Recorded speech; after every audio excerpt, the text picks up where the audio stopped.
សួស្តីបងប្អូនទាំងអស់គ្នាចាថ្ងៃនេះខ្ញុំមានវិធី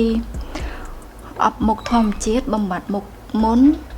មុខស្ដើងសរសៃក្រហមមុខជាំយ៉ាងឆាប់រហ័សដោយប្រើគ្រឿងផ្សំពីរមុខលាយបញ្ចូលគ្នាងាយចាឥឡូវបងប្អូនមកមើលពីគ្រឿងផ្សំតែម្ដងសម្រាប់គ្រឿងផ្សំទី1ពងមាន់យកពណ៌ក្រហម1គ្រាប់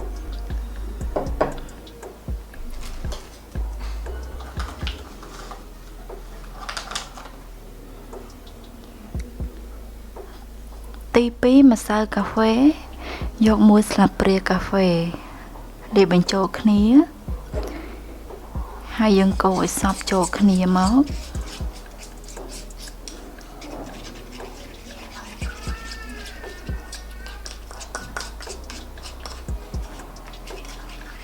សម្រាប់វិធីនេះដែរជួយបំបត្តិជាំមុខស្ដើងសរសៃក្រហមមុនយ៉ាងឆាប់រហ័ស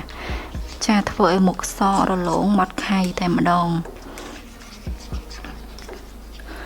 បន្ទាប់ពីបងប្អូនកូរវាសព្វហើយ